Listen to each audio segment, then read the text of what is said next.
main doubt on homosexuality. Is it prohibited in Islam? And why so? Because, I had, from the past 5 years, I've been with so many homosexuals.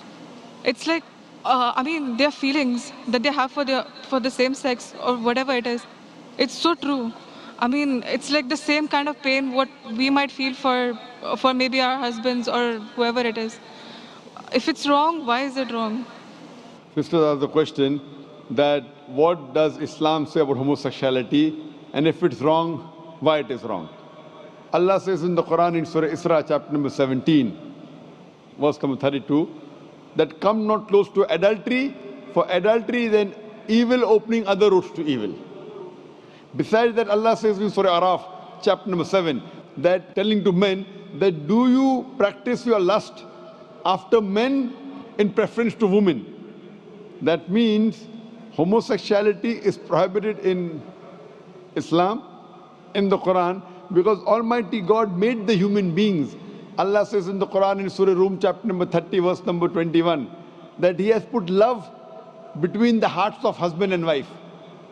Almighty God has made the human beings in such a way that they love the opposite sex.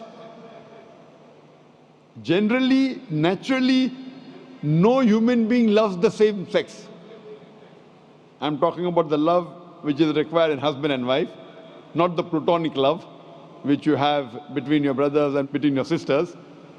Now, initially, there was a research which said that homosexuality is genetic. So during question and answer time, somebody asked me, the way you're asking, if homosexuality is genetic, then how is that human being to blame? It came from his parents, so why is he to blame? Like you're saying, if someone loves someone else, so why should he be blamed? I said this is a research. This is a hypothesis. It's not a fact.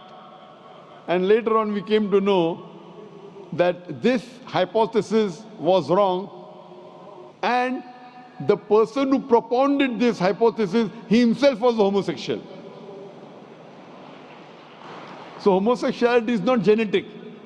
It comes, today science tells us, how do homosexuals evolve?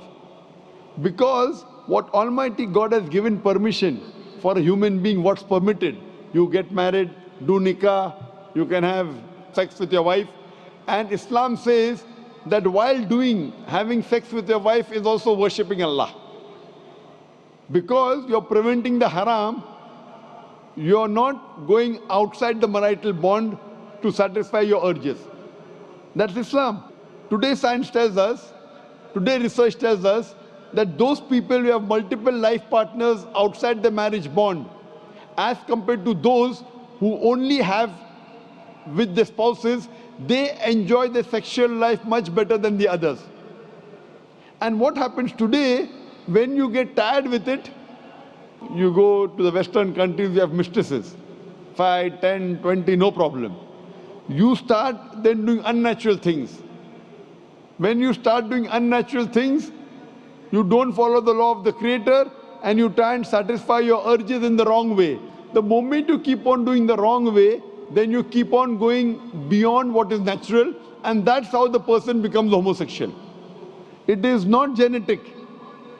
Because you go beyond the limits what Almighty God has permitted you, you try other things, you try unnatural things, and finally you land up by saying you no longer enjoy having sex with the opposite sex, so you have sex with the same sex. So sister, because they have broken the law of Almighty God and they do unnatural things, that's how psychologically they become a homosexual. So, but naturally, if you break the law of Almighty God, that's totally wrong. And that's how it lands up a person being homosexual. So they are to blame, and Islam prohibits homosexuality. Even Christianity prohibits homosexuality. Most of the religions are against homosexuals. It's now the Western countries are saying, because in democracy, whatever majority says, you win. Majority wins. In Islam, majority doesn't win, the haq wins. The truth wins.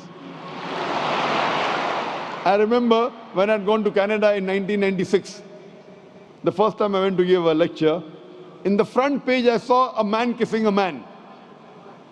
A man kissing a man, and it says that they have married each other. Today in Western countries, if I speak against homosexuality, it's a crime. It's a crime. So what we realize that previously, all the countries, homosexuality was a crime.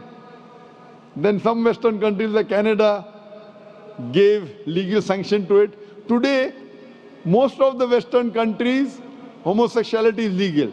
Even India, the country where I come from, they are thinking. They're thinking to make it legal. So what we realize, what is truth. Majority doesn't win. What is wrong is wrong. And in Islam and most of the major religions of the world, homosexuality is a sin. It's a crime. It will not take you to heaven. It will take you to hell. Hope that answers the question, sister.